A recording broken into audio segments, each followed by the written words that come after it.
오늘 하나님이 주신 말씀은 신약성경 마가복음 4장 26절에서 29절 말씀입니다.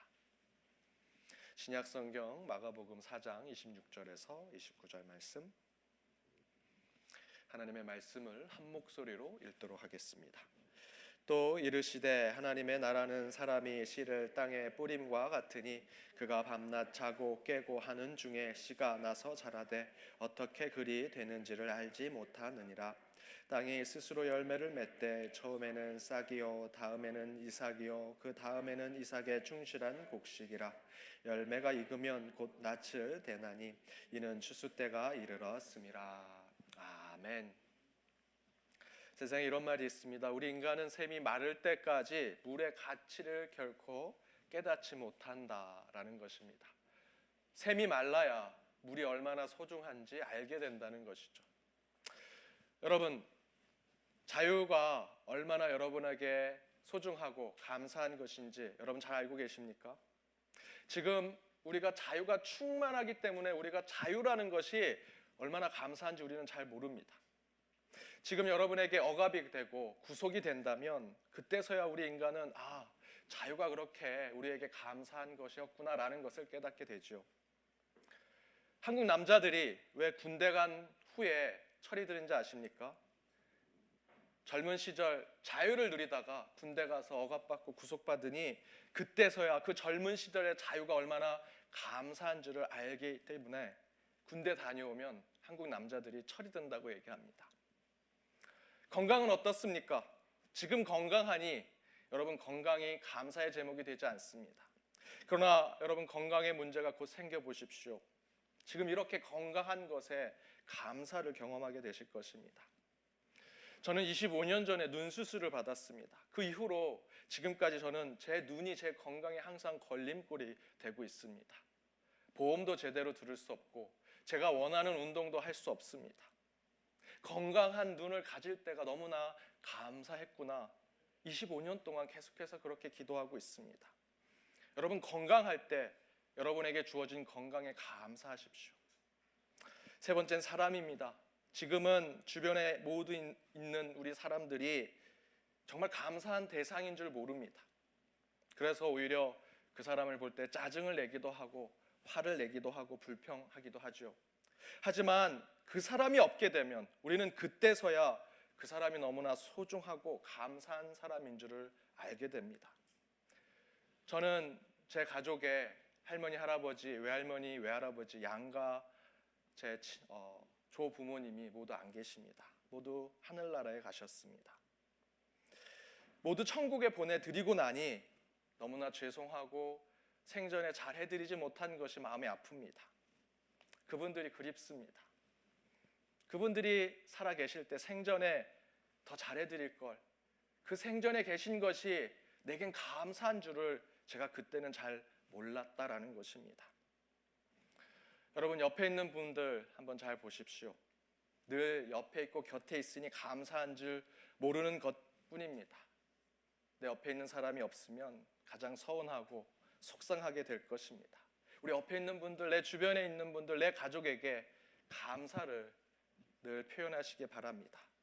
옆에 있는 분에게 옆에 계신 것이 감사합니다 라고 고백할 때 우리가 그 감사가 더욱더 충만하게 되리라 믿습니다.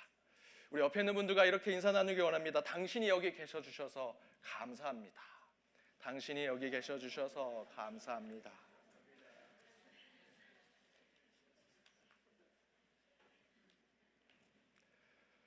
늘 여러분 주변에 있는 것들에 참된 감사를 표현하면 여러분 감사의 제목들이 차고 넘치게 되리라 믿습니다.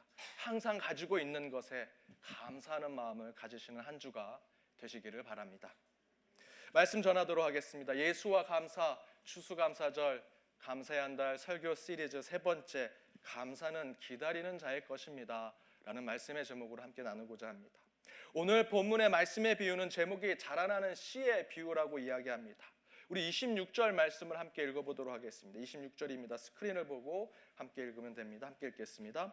하나님의 나라는 사람이 씨를 땅에 뿌림과 같으니, 천국은 사람이 씨를 뿌리는 것과 같다라고 이야기합니다. 이 비유의 의미는 천국은 농사를 짓는 곳이다, 씨를 뿌리는 사람들이 있는 곳이다라는 1차원적인 해석을 할 수 있는 것이 아닙니다. 이 뜻은 바로 그 씨를 뿌릴 때 나타나는 상태를 천국으로 이야기하는 것입니다. 씨를 뿌리는 사람은 어떤 마음의 상태가 나타날까? 농부가 씨를 뿌린 후에 어떤 상황이 벌어지는가에 대한 응답을 예수님께서 비유로 오늘 말씀하고 계시는 것입니다. 그것이 무엇입니까? 기다리는 것이라고 이야기하고 있습니다. 씨를 뿌려놓고 기다리는 것, 시간이 필요한 것을 천국으로 이야기하고 있습니다. 그 이야기는 곧 천국은 기다리는 자의 것이다라는 말씀입니다. 그런데 천국이 어떤 곳입니까? 세번역 성경의 히브리서에 보면 12장 28절에 이렇게 기록되어 있습니다. 함께 읽어보도록 하겠습니다. 그러므로 우리는 흔들리지 않는 나라를 받으니 감사를 드립시다. 그리하여 경건함과 두려움으로 하나님이 기뻐하시도록 그를 섬깁시다. 흔들리지 않는 나라, 슬픔과 애통함이 없는 나라, 눈물과 사망이 없는 곳, 바로 그것이 하나님 나라 천국이라고 이야기합니다. 그 천국을 허락받았으니 히브리서 기자는 그때 감사를 드립시다라고 고백하고 있습니다. 천국은 감사가 고백되는 곳입니다. 따라서 천국을 기다리는 자라는 것으로 말씀드린다면 그 감사는 기다림을 잘 알고 있는 사람들이 할 수 있는 하나님 나라의 미덕이라고 할 수 있습니다. 따라서 여러분, 저와 여러분이 믿는 자들이라면 이 주일날 황금 같은 시간에 하나님께 예배드리기 위해서 이 어려운 자리에 와 있는 자들이라면 늘 감사의 삶을 살아야 합니다.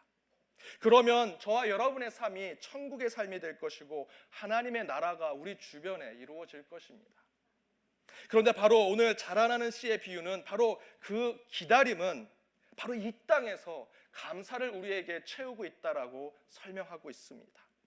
그렇다면 이 비유에서 나오는 감사는 기다리는 자의 것이라는 이 말씀의 구체적인 의미는 무엇일까? 특별히 오늘 비유의 말씀 가운데 세 가지를 여러분과 함께 나눠보고자 합니다. 그 첫 번째는 말씀은 기다림의 씨앗에서 출발한다. 감사는 기다림의 씨앗에서 출발한다. 곧 기다리기 시작하는 그 지점부터, 그 씨앗의 지점부터 실제로 감사가 시작된다라는 것입니다. 저희 아버지는 저녁 예배가 끝나면 오시는 길에 항상 간식을 사가지고 오셨습니다. 한국식 핫도그처럼 만든 것에 설탕을 발라서 케찹을 바르는 그거를 자주 사오셨고, 군고구마, 군밤, 풀빵 등등을 저희 아버지는 교회일이 끝나시면 오실 때 항상 사오셨습니다. 전화로 이제 교회에서 집으로 간다라고 하시면 저와 제 동생은 어느 때보다도 아버지를 더욱더 간절히 기다립니다. 아버지 때문은 아니겠죠. 그 손에 들고는 간식 때문에 아마 기다릴 것입니다. 그런데 그렇게 아버지가 오시는 것을 기다리기 시작하면 저와 제 동생은 한참 싸우다가도 굉장히 친한 남매처럼 지내게 됩니다. 전에는 하지 않은 말을 합니다.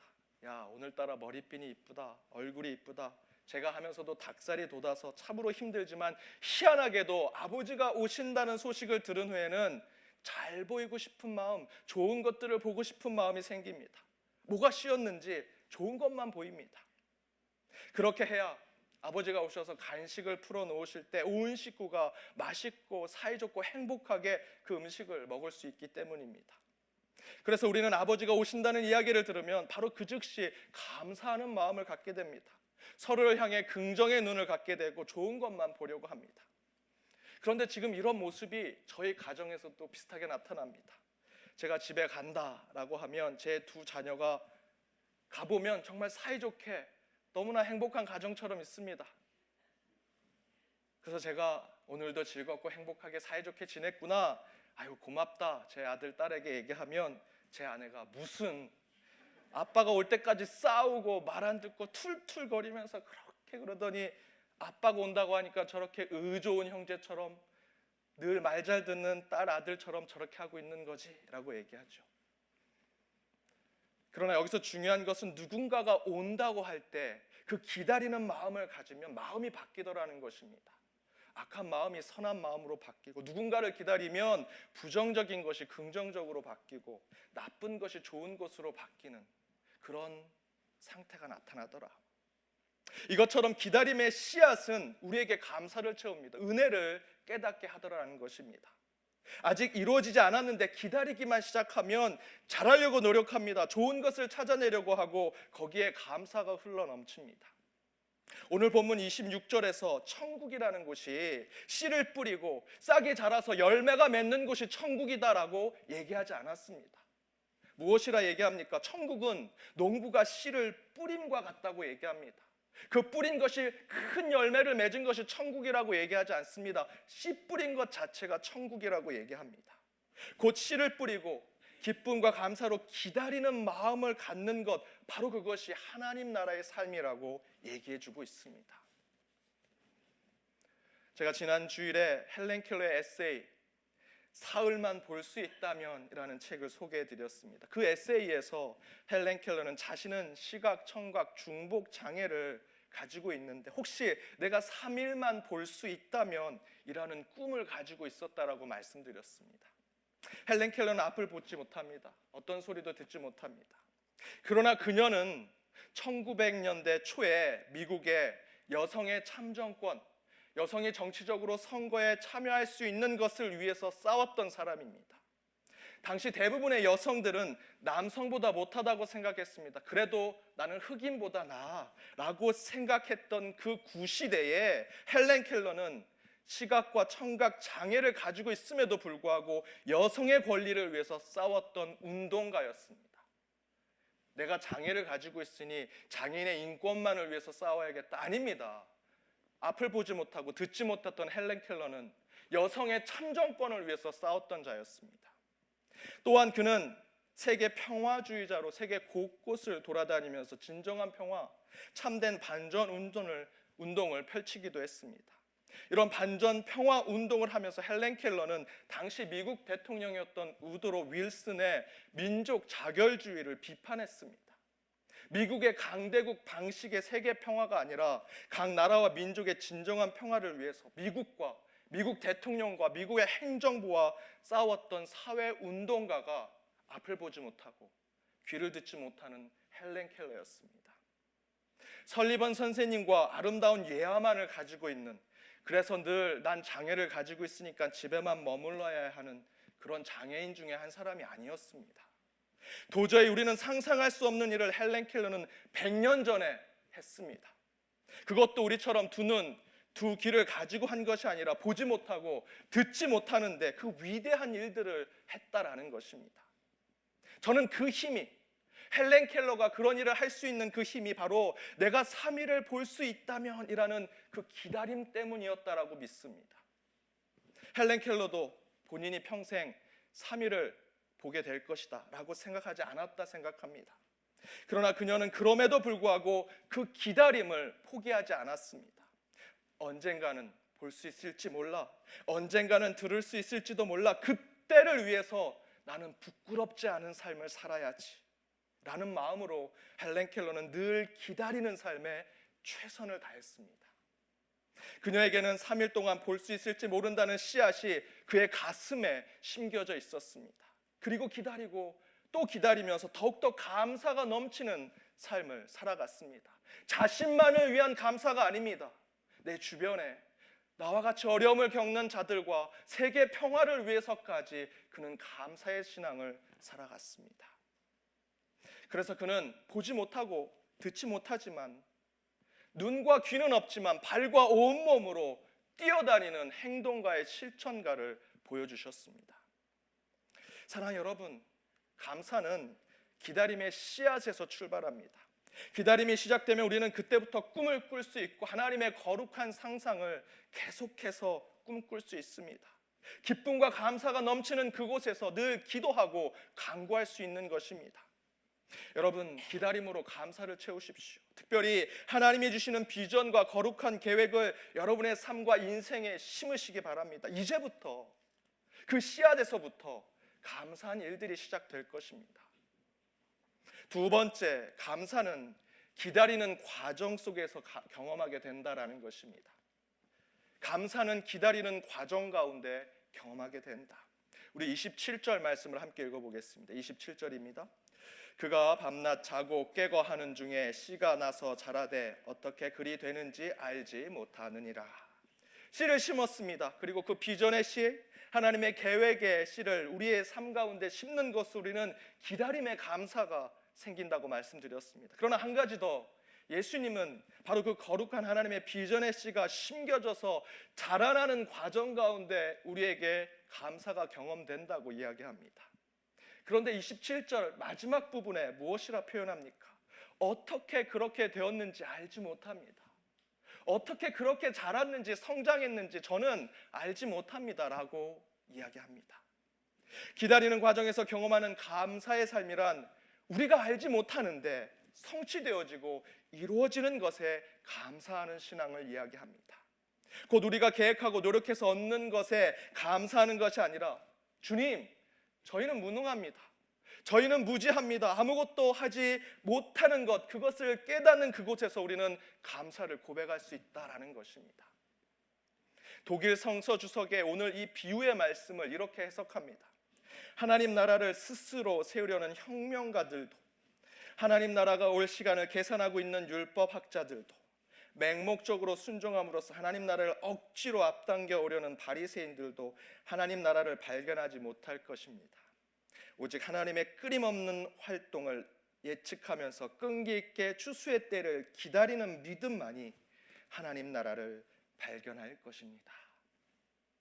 씨가 자라 싹이 나고 줄기를 세우고 가지를 뻗어나가 곧 열매를 맺는 과정 가운데 우리는 감사를 경험하게 될 것입니다. 그런 것을 경험하는 사람은 내 칼, 내가 던지는 돌, 내가 흘리는 그 피의 혁명으로 이 씨를 자라게 했소라고 하는 혁명가들이 하는 것이 아니다라고 말씀하고 있습니다. 계산하고 따지고 재단하고 법과 규율대로 뭔가 이루려는 율법학자들도 그들이 자신의 방법대로 씨앗을 자라게 한들 감사할 수 없다라고 이야기합니다. 또한 나는 종교적으로 순종합니다. 내가 기도하면 응답됩니다. 하나님이 다 들어주십니다. 아버지 교회가 혼란하니 아들인 내가 들어가서 수습하겠습니다 라는 식의 교만하기 짝이 없는 인간의 억지를 부리는 바리새인과 같은 사람들도 결코 감사를 경험할 수 없다고 이야기합니다. 그런 사람들 가운데 그런 곳에 감사가 있겠습니까? 다 자기가 한 것이고 내가 한 것인데 감사가 있을 수 없습니다.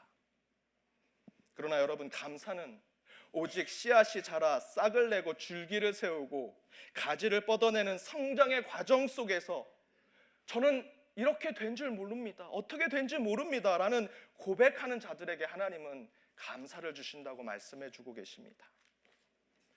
이에 대해서 바울이 이렇게 고백합니다. 고린도후서 12장 9절에서 10절 말씀입니다. 함께 읽어보겠습니다.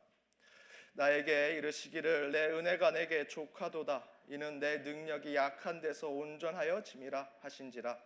그러므로 도리어 크게 기뻐함으로 나의 여러 약한 것들에 대하여 자랑하리니 이는 그리스도의 능력이 내게 머물게 하려 함이라. 그러므로 내가 그리스도를 위하여 약한 것들과 능욕과 궁핍과 박해와 공고를 기뻐하노니 이는 내가 약한 그때에 강함이라. 아멘. 바울이 말합니다. 내가 약한 데서 온전하여진다. 내가 크게 기뻐하고 감사하는 것은 내가 여러 약한 것들을 가지고 있기 때문이라고 바울은 고백합니다. 왜냐하면 내가 약한 그곳에 하나님의 능력이 있다. 그러므로 내가 그리스도를 위하여 약하고 무능하고 무지한 것은 도리어 감사요 기쁨이라고 바울은 고백합니다. 그러면서 바울은 내가 약한 그때에, 내가 약한 그 자리에, 내가 약한 그곳에 하나님의 강함이 있다라고 이야기합니다. 따라서 감사는 씨앗이 자라나는 과정 속에서 경험하게 된다라고 제가 말씀드린 이유가 바로 이 바울의 고백 때문입니다. 이 자리에 감사의 말씀을 듣고 있는 저와 여러분은 바로 이 바울의 고백 위에 우리의 감사를 세워야 할 것입니다. 주님, 저희는 무능합니다. 저희는 무지합니다. 우리는 자랑할 것이 하나도 없습니다. 그런데 그런 고백을 할 때 하나님은 우리에게 진정한 감사의 제목과 기쁨의 일들을 채워주신다 약속해 주고 계십니다. 혁명가처럼, 율법가처럼, 바리새인처럼 내가 하려고 하고 내 뜻대로 하려고 하면 절대로 감사가 있을 수 없습니다. 다 하나님께 맡길 때, 모든 것은 하나님이 하시는 것입니다라고 고백하고 주님께 나아갈 때 여러분 안에 심겨진 그 씨앗이 자라면서 감사한 일들을 만들어낼 것이고, 그것이 성장하면서 여러분에게 기쁨과 축복된 일들을 경험하게 해주시리라 믿습니다. 여러분, 어떤 일을 겪게 되었을 때 이렇게 고백하십시오. 주님, 어떻게 될지 모릅니다. 어떻게 이렇게 되었는지 저는 모릅니다. 바로 그 믿는 자들의 무능, 믿는 자들의 무지에 대한 고백, 주님 앞에 모든 것을 내어 맡기는 그 고백이 있을 때 우리는 비로소 신앙의 감사가 채워질 수 있는 것입니다. 여러분, 그것이 은혜 아니겠습니까? 은혜로 살아가는 것이 저와 여러분 아니겠습니까? 여러분, 전적으로 하나님께 맡기십시오. 그럼 하나님이 하실 것입니다. 하나님이 자라게 하시고 키우게 하시고 성장시키실 때 우리 안에 진정한 감사가 채워지는 것입니다. 세 번째, 감사는 기다림의 성취가 이루어질 때 감사하게 된다라는 것입니다. 기다림의 열매가 맺어질 때 감사하게 된다. 오늘 본문 28절과 29절을 함께 읽어보도록 하겠습니다. 함께 읽겠습니다. 땅이 스스로 열매를 맺되 처음에는 싹이요 다음에는 이삭이요 그 다음에는 이삭의 충실한 곡식이라. 열매가 익으면 곧 낯을 대나니 이 추수 때가 이르렀음이라. 아멘. 감사는 기다림이 시작될 때부터 조금씩 그 감사를 경험하게 됩니다. 그 이후에 기다림이 조금씩 자라고 성장하게 될 때 그 과정 속에서 우린 또한 감사를 경험하죠. 하지만 오늘 본문에서 마지막 우리가 누리고 경험해야 할 감사는 추수의 때, 열매를 맺고 간절히 간구하고 기도했던 것이 성취될 때 또한 감사해야 한다라고 말씀하고 있습니다. 그러나 어쩌면 이 세 번째로 말하고 있는 기다림이 성취되고 이루어지고 열매를 맺을 때 감사하는 것은 당연한 것일 것입니다. 그런데 기다리던 것이 이루어지고 결과가 나왔을 때 감사한다고 하는데, 실제로 저와 여러분, 우리 인간들은 당연히 감사하는 이 부분에 대해서 감사하지 않습니다. 어떤 분이 이런 상황에 인간을 두 가지 종류로 얘기합니다. 젖소와 같은 사람과 뱀과 같은 사람. 젖소와 뱀이 똑같은 물을 마십니다. 그런데 젖소는 뱀과 똑같은 물을 마시고 귀한 우유를 만들어냅니다. 하지만 뱀은 젖소와 똑같은 물을 마시고 상대방을 죽이는 독을 만들어내더라는 것입니다. 이런 비유가 실제로 우리 삶에도 그대로 드러납니다. 실제 우리 모두는 아주 조금의 차이만 있을 뿐이지 거의 비슷한 열매를 가지고 살아갑니다. 사랑스러운 가족들 여러분 다 가지고 계시고, 새끼 잘 먹을 수 있는 물질을 벌며 살아갑니다. 자아 실현을 할 수 있는 일터와 능력 있는 삶을 살아가지요. 그리고 어느 정도 우리 유의를 누릴 수 있는, 우리에게 주어진 문화를 누릴 수 있는 건강 또한 우리에게 주어져 있습니다. 실제 우리는 멀리서 여러분의 인생을 다 보면 크게 차이가 없는 삶을 살아갑니다.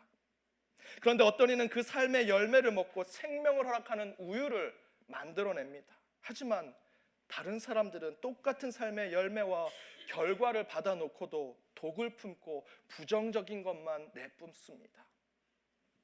물론 인간은 죄인이기에 삶의 귀한 열매 앞에서 우리는 감사 대신에 불평과 불만을 할 수 있습니다. 내가 기껏 기다렸는데 이것밖에 되지 않아? 기다림의 결과가 이거야 라는 식으로 스스로를 폄하하거나 자신의 조건을 부정하는 모습이 우리 가운데 있을 수 있습니다. 우리 죄인이니까요. 어두운 것만 볼 수밖에 없으니까요. 불만과 불평을 할 수밖에 없는 인간입니다.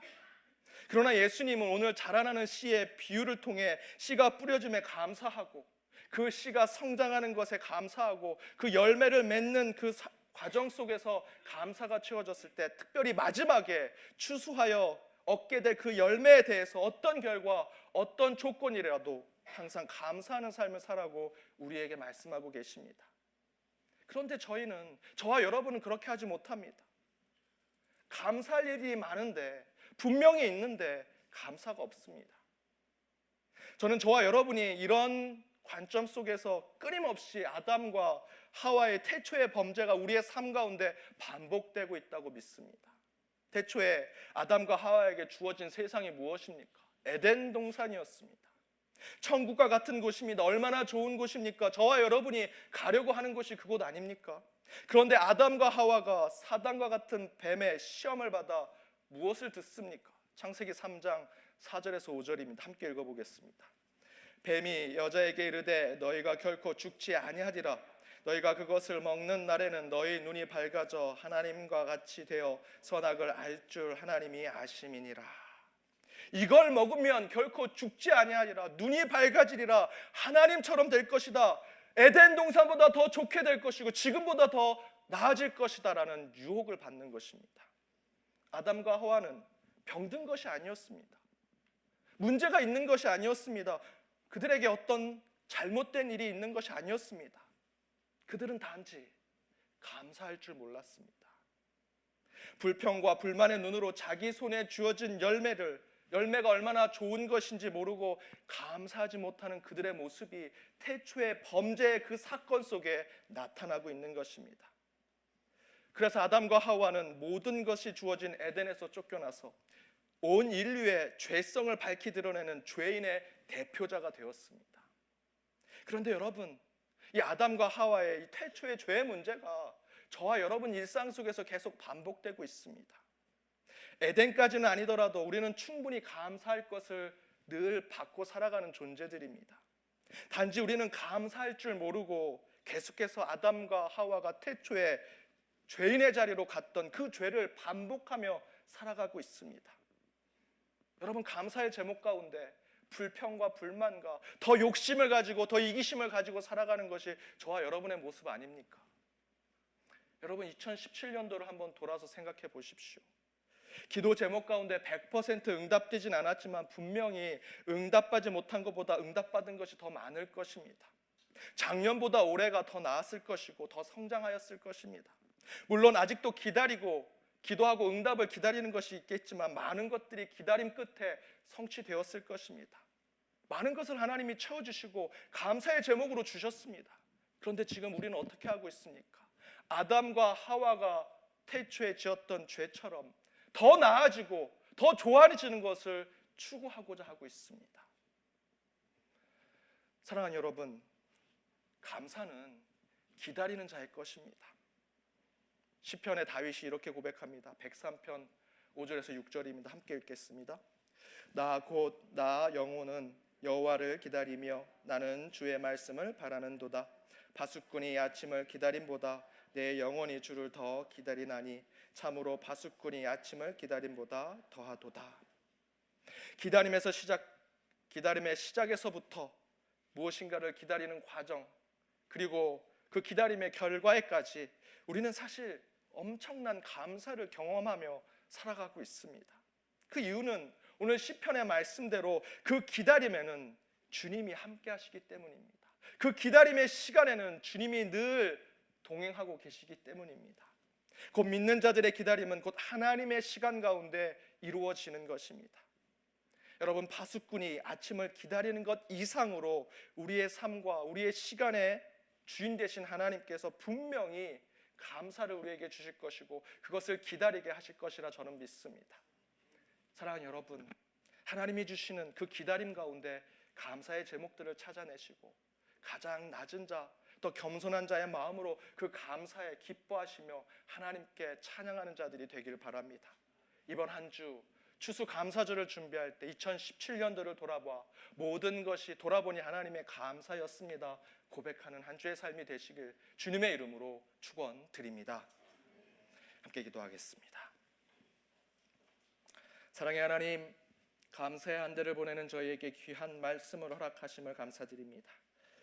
감사를 기다리는 자의 것임을 저희들이 이 시간 깨닫습니다. 먼저 기다림이 시작하는 그 지점에서부터 감사를 깨닫게 하여 주옵소서. 무엇인가 꿈꾸고 소망하며 준비하는 자가 된 것에 감사하게 하시고 그 기다림이 진행되는 과정 속에서도 항상 감사를 경험하게 하여 주옵소서.